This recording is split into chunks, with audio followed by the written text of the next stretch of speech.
You're listening to The Unstoppables, where each week we show you how to overcome obstacles and transform the sting of failure into the reward of growth.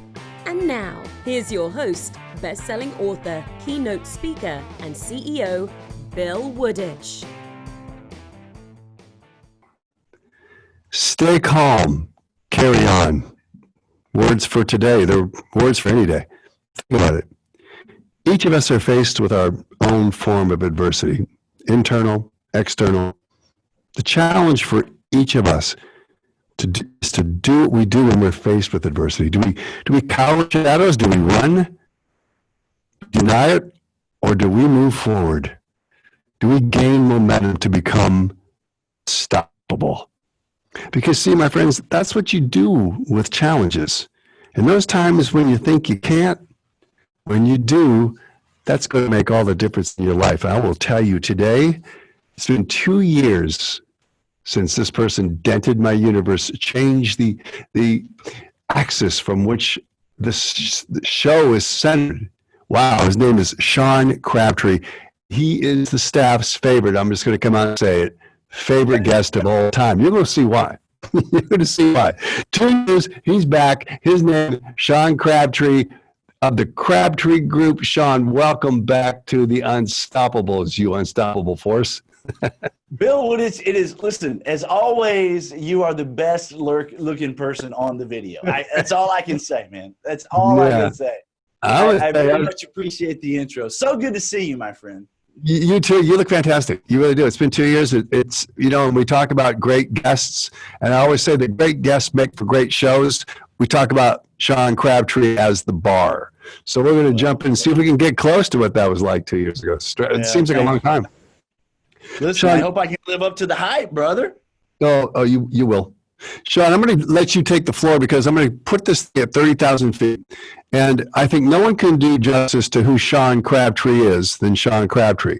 So we can just take some of the early stages of foundation, then we'll dive into all the good stuff about success, failures, up, down, purpose, and inside. But tell me what it is that you did and what you do to get to the point where you are today with the Crabtree Group. Well, you know what? I appreciate you giving the opportunity, Bill. Listen, you know what we do, we are business strategists, okay? And I mainly do that for people in healthcare. I do that for dentists, especially. You know, as a business strategist, I mean, from a 30,000 foot perspective, what we do is we find out as much as we can about sort of who it is, how it is, what it is, and where it is that these guys are in their businesses, where it is that they want to be in their businesses, and then we help develop strategies to be able to get them from where they are to where it is that they want to go. I mean, from a big picture perspective, you know, when you're out there, you're doing the do, man, you're chunking through the work. It's really hard to see, you know, the outside perspective. The old saying is it's hard to see the picture when you're inside the frame. And we ask some big questions, you know. I mean, I look at it like these guys are, you know, they're coming in every day and they're basically digging ditches, you know, and they're working hard to dig ditches. And pretty soon when all you're doing is digging ditches, the only way you see to grow is to like dig faster, or have more people digging, dig more days, dig more hours, right? And so we come at it from a different perspective. We ask the big picture questions. First of all, do you need to be digging at all, right? And secondly, what kind of tool do you need to be digging with? And then third, who needs to be doing the digging? And so we're very good at what we do. The average growth in that industry is about 3%.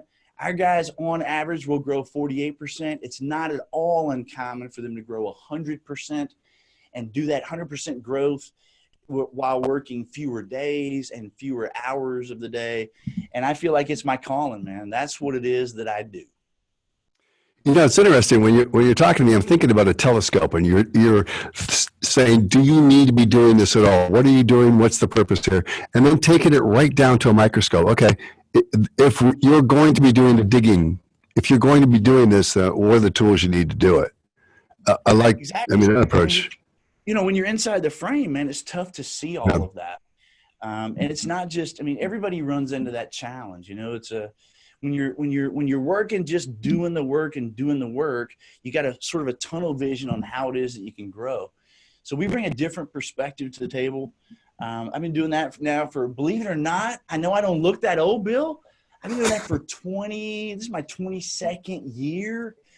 I've worked with clients all over, like Barbados to Vancouver, all over the Caribbean, all over the U.S., traveling to the tune of about 205 days a year across this great land. And I enjoy every aspect of it. Don't look the worse for wear and tear. Not at all. You know, you said something. The only reason I come on the show, man, is because you look great. You know, like seeks like, and the thing you mentioned about talking with people, and really you're driven, dedicated toward taking them from where they are and then bringing them to where they want to go. And my version of mentorship is this. It's very similar to yours. It's just shortening that distance and lessening that blood flow from where they are and where they are in, you know, where they intend to go. And I think that is, for me, a higher purpose. It's what really gets me up, and that's my version of, you know, doing work that has meaning to it. So, hey, lessening the blood flow. That's really good, and that's key. The distance, man. Lessen the blood flow. Hey, that's key, man, because, you know, you're able to, you know, you've already, a lot of times I've already had the blood flow, right? So if I can lessen that, I mean, there's no doubt about it. But yeah, man, I appreciate that. Hey, I just, you know, I'm actually 79 years old, and no, that's not true. That's not that. No, that's totally. See, I was looking for a laugh, but no, because people in here shaking their heads. There's people in my studio shaking their heads right now like this. Come on. I thought you, come on. No, I'm not that old, but I just did my first Ironman last fall, 70.3. Dude, talk about a blast. That is something that I was not sure.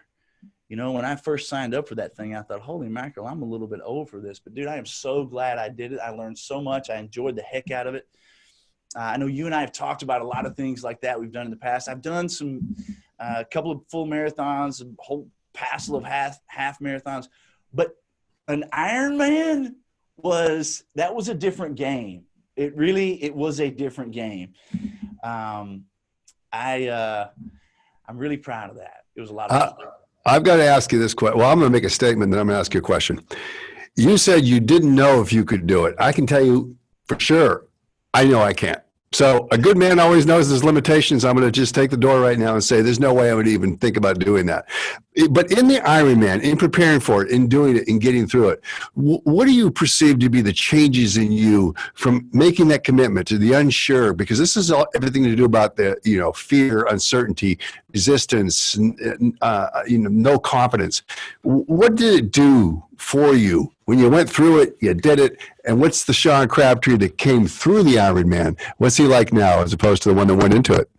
Man, you gave me a good lead into that. I have to tell you, I've always known that for me, and I think for lots of people, I approached an Ironman just like you did. Hey, there's no way in heck I can't make my body swim that far and then get on a bike and then finish it off with a run, right? But for me, I think I know myself well enough that when I'm doing something like that, I have got to constantly connect myself to the purpose behind what it is that I'm doing it for. And I think it's just like business, man. I mean, I've got a book coming out where I mention, you know, what I call the sincerity method. And I think if you think about it in business and in every aspect of life, and I really mean this at the bottom of my heart, there's so many things that go on in a business that are the performance of task. But in order to be successful, you got to attach sincerely what it is that you are trying to accomplish so that this task has a meaning to it. Now, to be honest, when I first started training for this marathon, I had not quite picked out what is my sincere purpose here, right?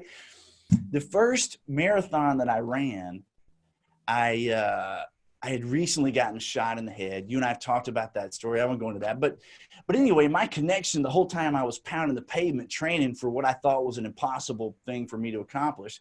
It didn't matter if it's 6 a.m. or, 2 a.m. or 10 at night. While I'm pounding the pavement, I'm thinking about, I'm not going to let being shot in the head define who I am. every step I'm taking is putting me closer to the point that this is who I am. Whoever I want to be, right? That's who I am. Well, when I signed up for this Ironman, honestly, it was on a dare. And one of my business partners, he committed to it. He's like 15 years younger than I am. And so we're out swimming in the lake, man, at 5 a.m. It's freezing cold, right? We're in the lake. And every morning it's like, what the hell are we doing? This is the stupidest thing we've ever signed up. Like, this is crazy, right? And after about the first week, I started looking at him and I'm thinking, he's 15 years younger than me. I am not going to let my age determine what I can and cannot do. And from that point on, every single moment when I got up at 4 a.m. to do whatever our training called for, right? And it was nuts, Bill. Swim for an hour and bike for an hour and a half kind of stuff, right? Swim for an hour, run 10 miles. I mean, it was craziness. No way. From that moment on, I attached, you know what? I'm not going to let my age determine what it is that I become. And I made it a point that every day I'm going to do the best I can to hang with at the least. At best, I'm going to smoke this guy. Mm-hmm. It became like this deal where he and I were pushing each other.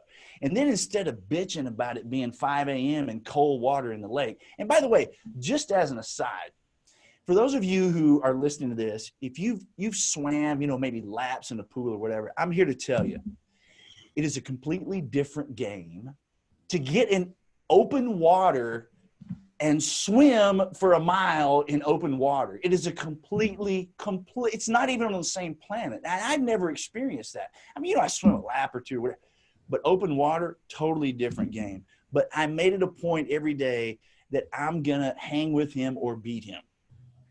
You're going to ask me the next question, right? Did I beat him? Did you beat him?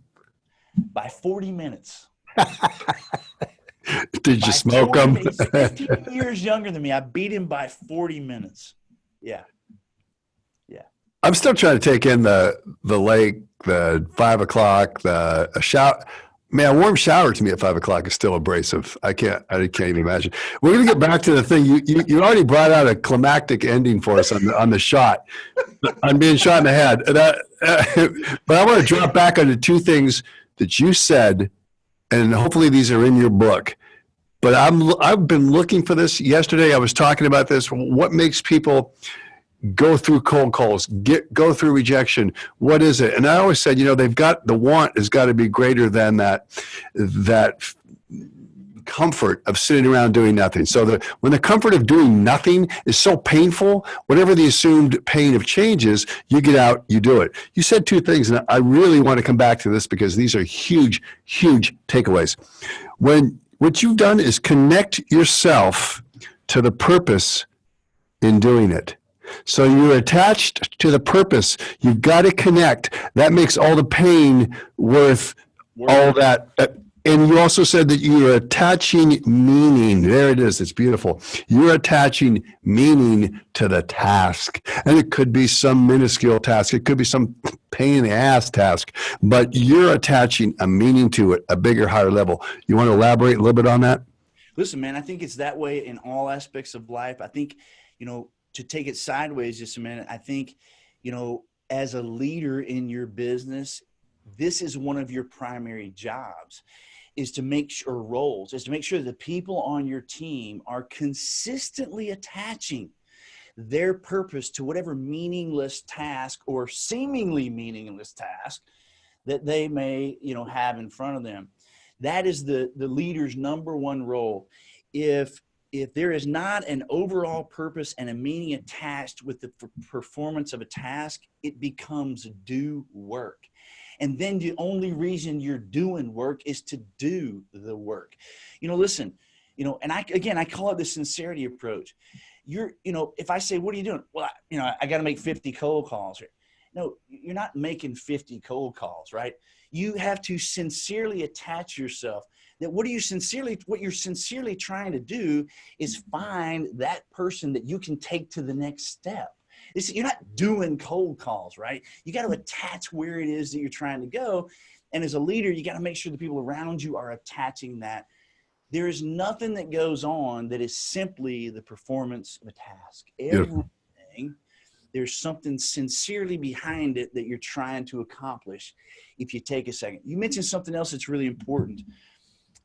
Listen, if you are not able, part of it is attaching a meaning to it. The other part of it is being consciously aware that I need to do that. Like, not to go like all psycho here on you, but I mean, I can't just go in and start. Like, I've got to take a second and dive in and go, where is it that I'm trying to go? What is it that I'm trying to do? I have to consciously, in my view, you said it better. Like, I am trying to figure out what is it I need to attach myself to so that I can work through whatever uncomfortableness I knowingly or even unknowingly am about to face, right? That's the ultimate thing I got to do.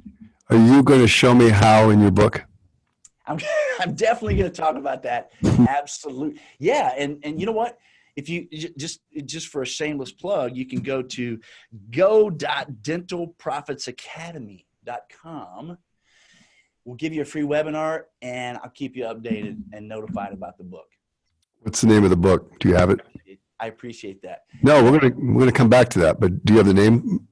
We're working with a couple of different titles, but actually, that's going to probably be the last thing that we do. We're down the road in the book.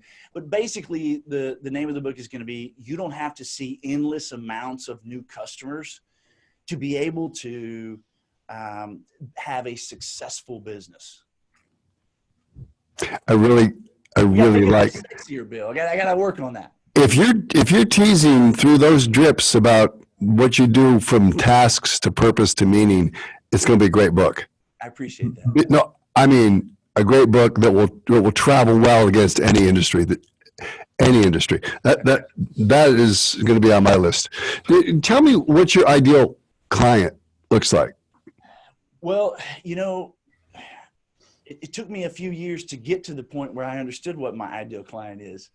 It's interesting that we're talking about this, because the very things that you and I are talking about right now determine what my ideal client is. I'm looking for somebody who's willing to realize that maybe I have some beliefs or past references that are holding me back. I'm not looking to work with somebody who is dug in with, this is the way it is, it's always going to be that way, and I can't change it. I mean, dude, I've spent the first 10 years of my career, battling that whole thing. I mean, at the end of the day, if I care more about your success than you do, and you're not willing to get past what's going on in your head, I can't help you. So that's the first criteria of the ideal client. I know you're getting ready to jump in.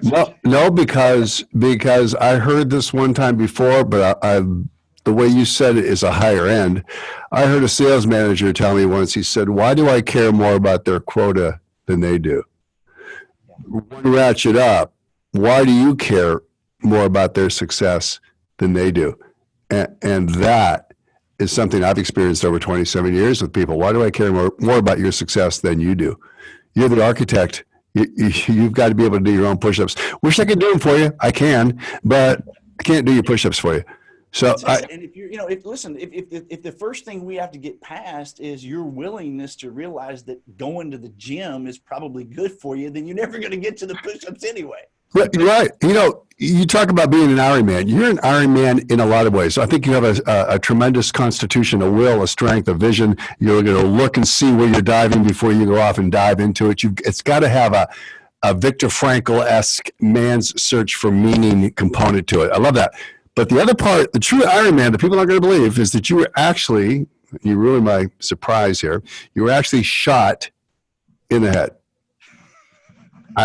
And you look great. You got great teeth. I mean, I don't know where you were shot, but we've got to get into this story because it is one of epiphany. It is one of purpose.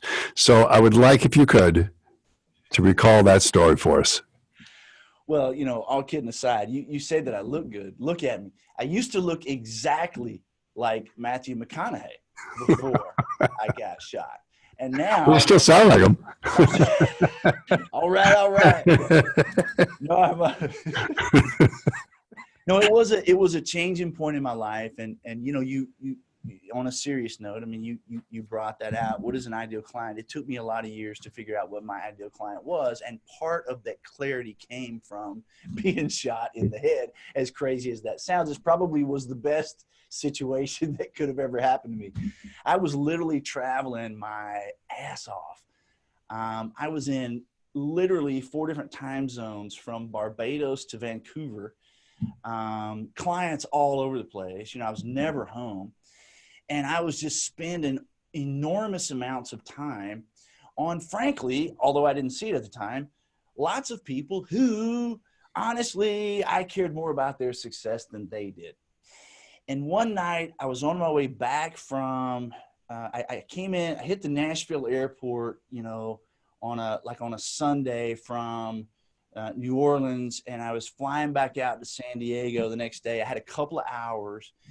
And my wife said, hey, why don't you just go, just get away, man. Just go out to the farm and just watch the sunset. Well, I decided I would go turkey hunting, and I'd given a couple of other people permission to hunt on that property. And the short version of the story is one of the guys just broke all the rules of hunter safety, and he heard some noise, which happened to be me, and he saw some movement, which was literally my head swiveling left to right. And so before he clarified his target, he shot me with a 12 gauge. And for you guys that are hunters, that was a number 6 shot, 12 gauge. What's heavy? hit me right in the left side.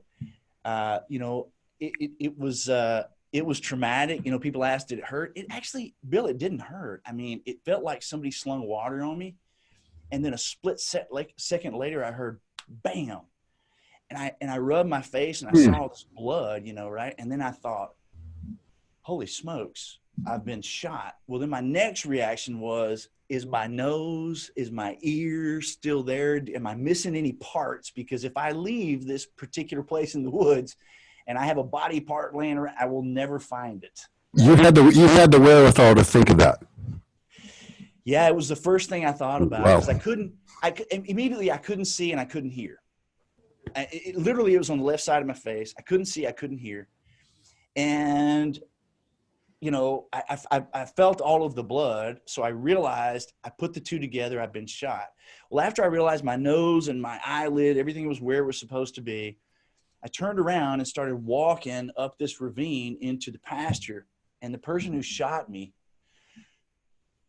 I wish I could explain to you the look on his face. He absolutely went gray, dropped his gun, and yelled at the top of his voice. And my first thought was, holy shit, this is bad. Like I just scared the guy that shot me, right?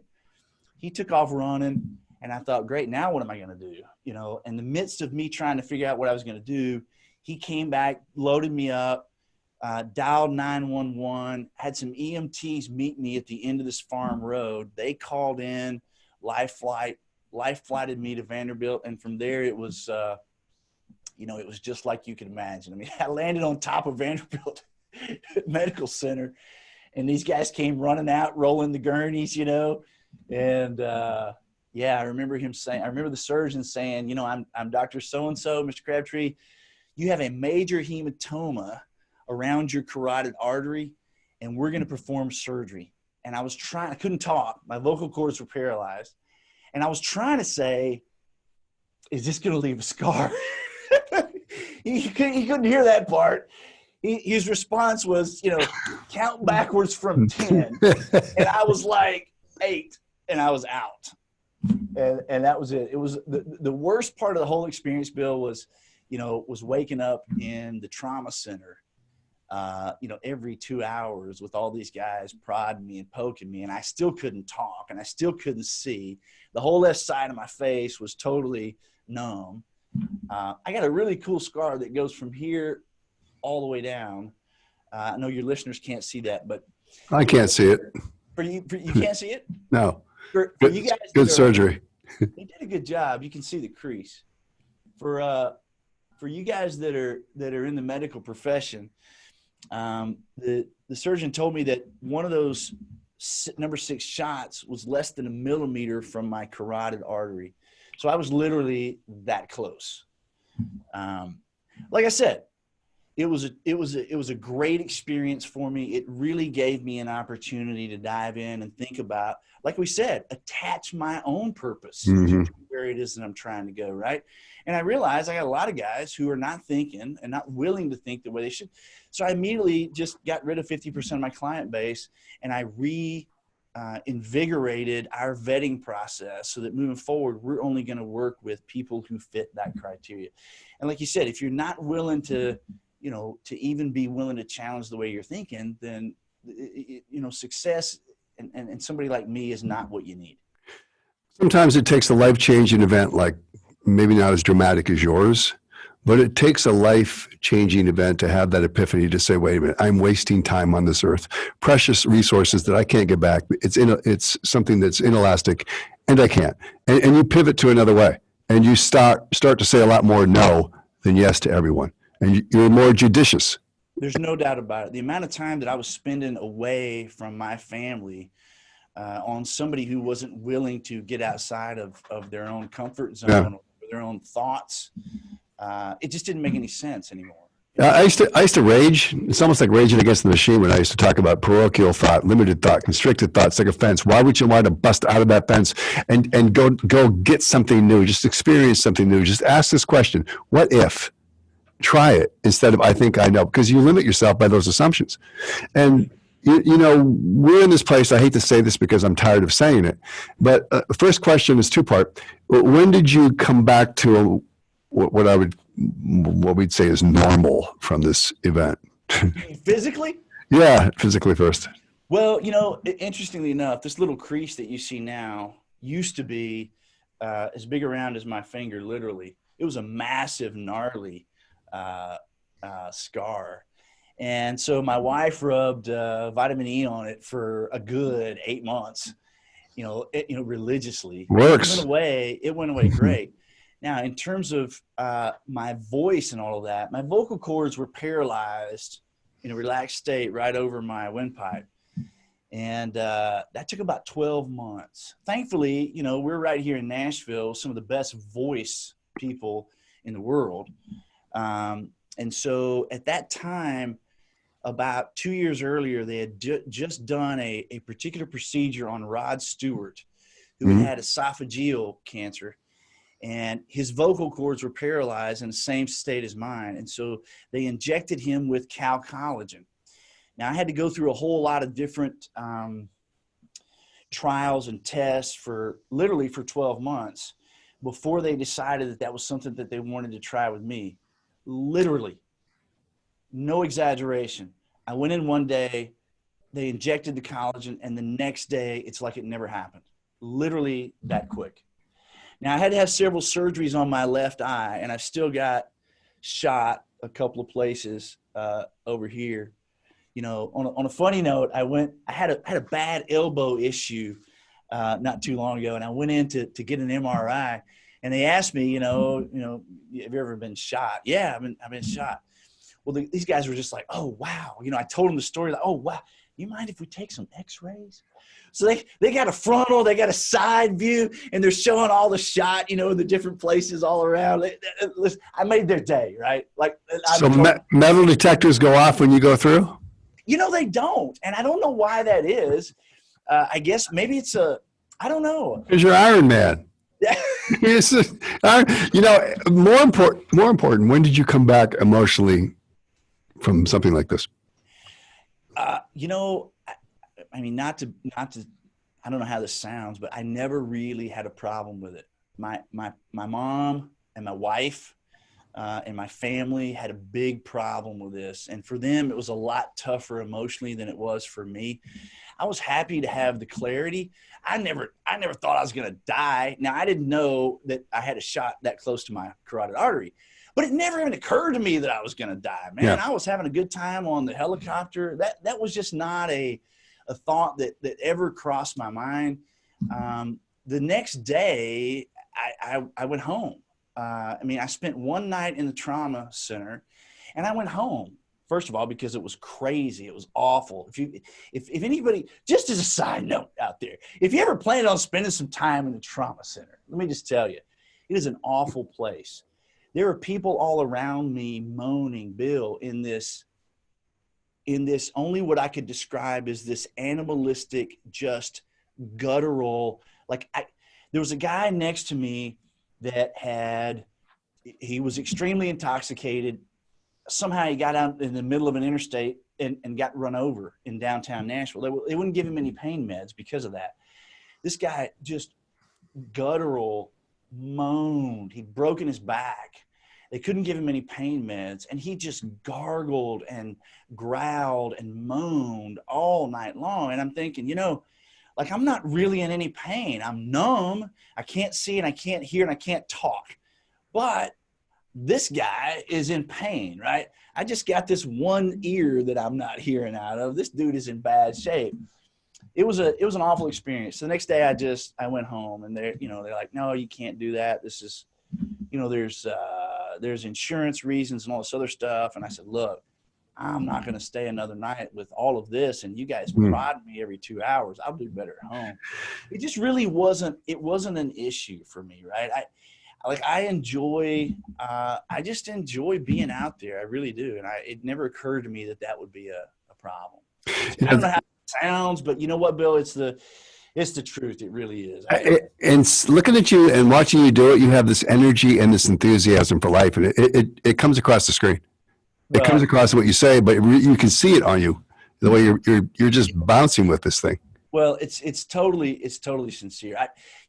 One of the other things that I learned from that process is, and not to take a hard turn here, but just real quick, I started to come out of the chute with this, and you threw me off when you're so nice on the front end.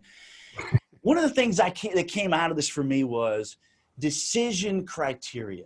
Okay, I came to this point of clarity through this, experience. I need to create some criteria, right, that I'm going to be making decisions coming from moving forward. And I've implemented this, all these years with my clientele. And I believe it's one of the biggest challenges that's out there. As a matter of fact, I believe, we're just coming off of the coronavirus, right? Every governor in every state has all these different rules. I believe, first of all, that it's complete overreach. And we could talk about that later if you want, but I believe all of that's a complete overreach. And I think they're realizing that was complete overreach. I think they're realizing that it was a constitutional, total government overreach. But I think the reason they did that, Bill, is the same reason that a lot of businesses are suffering, because they don't have decision criteria already pre-worked out. And so whatever the challenge is that comes at you, how do you deal with it? Well, here's how you deal with it. How emotionally are people thinking about it? What's coming at you? Who's involved? What's the situation? And you always end up making those decisions that are not supporting where it is you're trying to go, because you haven't pre-decided what that criteria is. I don't know if that makes any sense. It makes total sense, and I want to jump back on that. Okay. There is no playbook for this shit. Yeah. What there is make shit up. It's MSU. Make shit up as we go. And that's indicative of most companies and most people in those companies, because they don't have a decision-making matrix that starts with, in my opinion, why am I doing this? What's the risks? What's my upside? Who do I have to enroll to help? That's a box. And I'll ask you again, is this in your book? Yes, this is absolutely. Home run, baby. I didn't even know. Bam, give me it. So, absolutely, man. Listen, I think it's the most important thing. For example, if I am the governor of a state, not to hound on this, but I got to tell you, man, this has really gotten to me. I came out of the chute on this thing saying, look, shutting the economy down is the absolute worst decision that we can make right now. And I got a lot of flack for that on the front end. You think? I think everybody, is sort of seeing the same thing, right? But look, if I'm an elected official, if I'm the governor of a state, and I've already decided, hey, no matter what comes at me, you know what? I'm going to be grounded, and here are the things that I'm going to make decisions based on. Then I have a feeling you would have seen a lot different scenario. Even with President Trump, Trump has made a lot of decisions that I totally agree with. This was not a good decision, in my humble opinion. I think it was the wrong move. He's made so many other decisions, but I don't think he had the criteria. The decisions can't be made based on what's the problem. The decisions have to be made based on what is the criteria that you've already prearranged that like, for example, my businesses, all the guys that we work with, we've already decided whatever comes at us, here's the way we're going to make decisions. Does it serve our consumer? Does it serve our team? Does it serve our profitability? And does it serve our individual vision? Now, there's no particular order because it's got to hit all four. If it doesn't hit all four, if it only hits three, there's a better decision out there. Now, if I'm an elected official. Sean, out of curiosity on my own, is it weighted or is it they have to be satisfied to a certain level?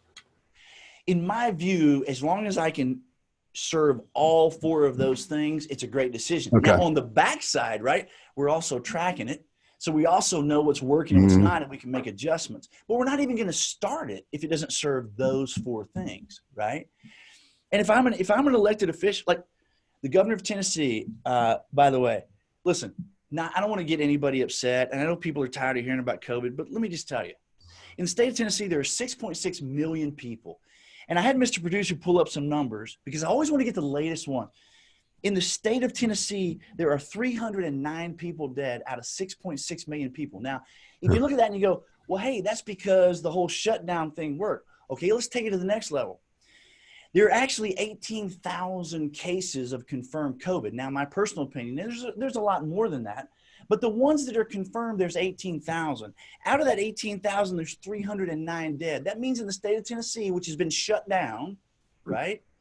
In the state of Tennessee, if you contract the coronavirus, you're going to have at least a 98.4% chance of having zero issues.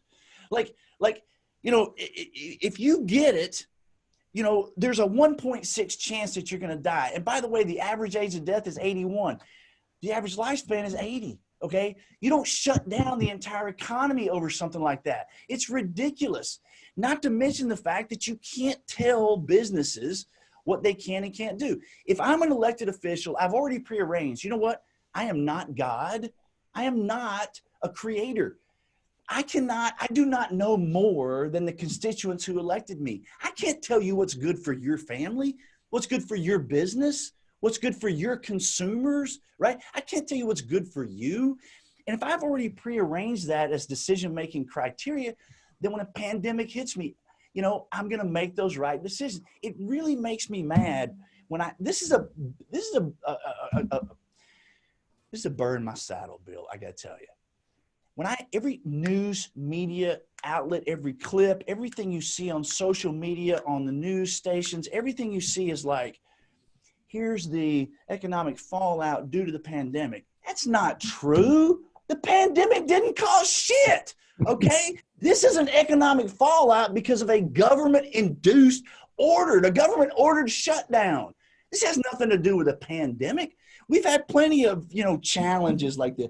I mean, in 2017, there were 480,000 people that died of cigarette smoke. 480,000 people. If you're serious about saving somebody, outlaw smoking, right?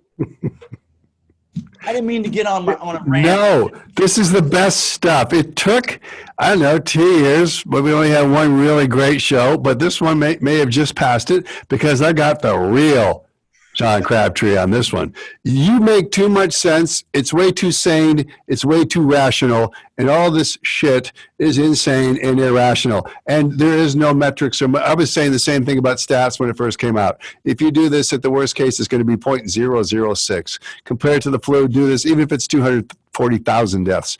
I went through all the numbers. That makes too much sense. Well, but let's just put them in nursing homes. Let's just do that and see what the numbers are. Oh, but that's where it is. And we flatten the curve. We smash the curve. Oh, but now we're going to move it a little further. So it wasn't at first. It was extremely political. And I echo your thoughts. I couldn't. Let me throw this out too. You know what, Bill, just real quick. It is the same scenario that I see repeated in businesses every day. Think about this, okay? Hey, there's a virus. What are we going to do? We got to shut the whole thing down. Great. That's a horrible decision. So now that we've made this horrible decision, okay, let's talk about another decision. Okay, what are you going to do if people can't get paid? Hey, let's give them money. Okay, where's the money coming from? Well, let's print the money. Okay, well, so we've made a bad decision. Now we're going to make another bad decision.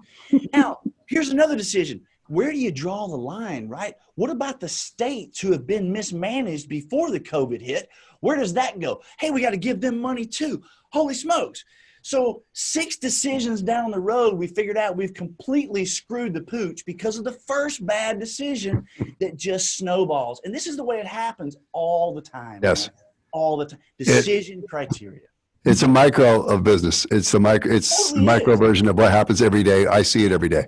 It totally is. It's beyond my imagination. My imagination is pretty fertile. Sean, let me drop into something on success, because I think you touched on the fringes. By the way, I want to say this before. If you don't do this in your book, or you haven't done this in your book, I'm going to do it in my next book. I'm going to give you a chapter. I will make this commitment. I am going to give it a chapter. It's going to take your story, and it's going to be called Resilience. Because what you've done with resilience and mindset, and I had someone in my studio, Jillian, sitting across from me, who wrote Incredible Mindset and held it up. Incredible Mindset.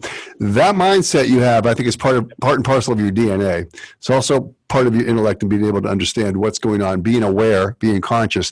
And then the biggest thing, to know is one thing. To have knowledge is one thing. It's an obligation then to do something about what you're aware of or what you now know. There's an obligation there to act. If you don't, man. But exactly. So success, not pulling it, and you won't, not pulling it from somebody else. How do you define success?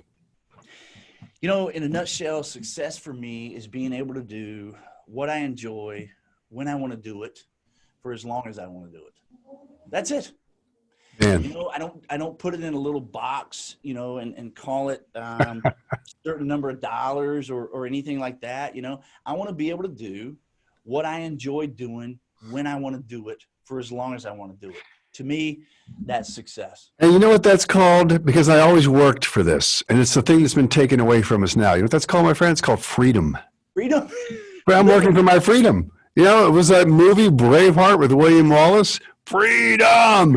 You know, every man dies, but not every man truly lives. Yeah, so, that's it. That's where I'm going with that. You know, this whole COVID thing, it was a complete government overreach. And it's almost a joke in the state of Tennessee. Like, you know, I don't know where it is everywhere else. And I know some states just recently opened up, like Michigan, I think, has made an announcement that they're finally going to open up here. Oh, boy. At the end of the month. But, yeah, Michigan, boy. That's boy. Yeah, boy, wow. But listen, you got 38 million people unemployed that now, Bill, they're finding all these models were wrong. I mean, not that that's the point, because it's not the point. It's not the point. But it is interesting to point out that we made these decisions. You know, the boogeyman's coming.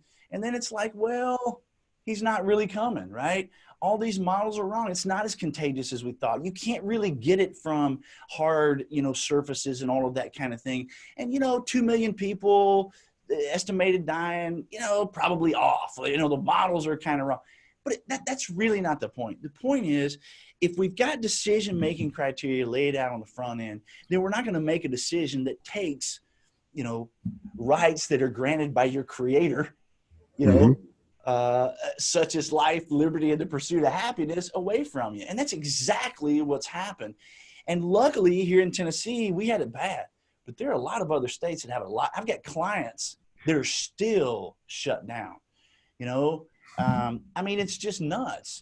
California, what's the latest in California? What is it, like August or something, or what's?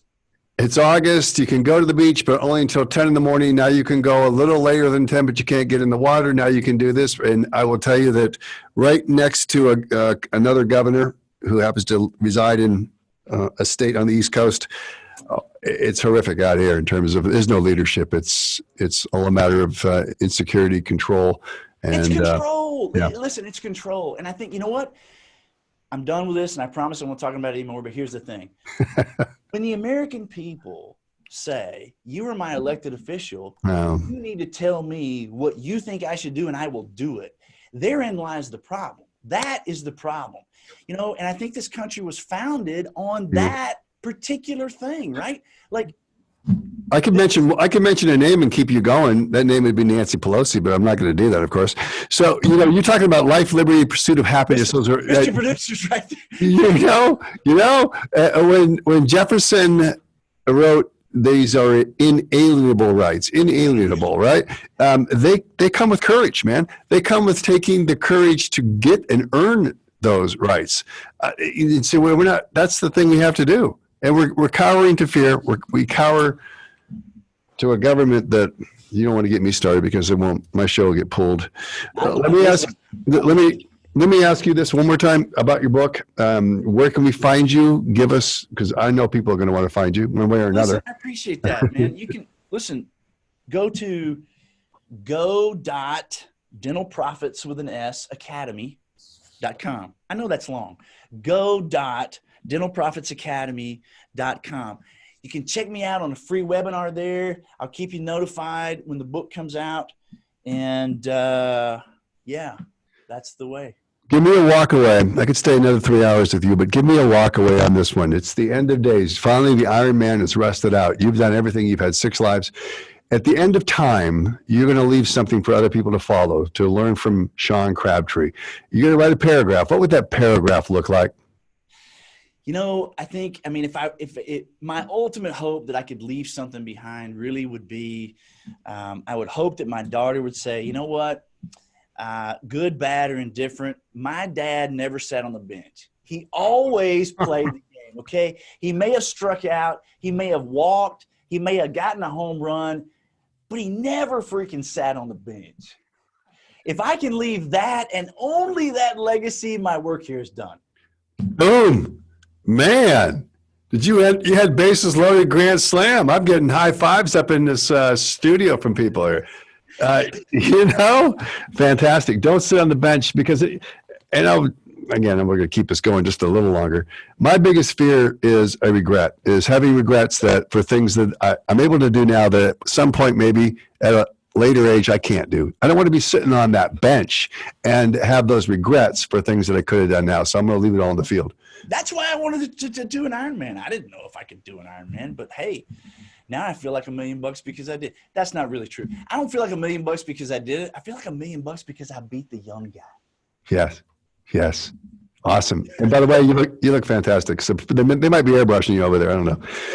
This is the Unstoppables. My name is Bill Wooditch. Check me out at Bill Wooditch and BillWooditch.com.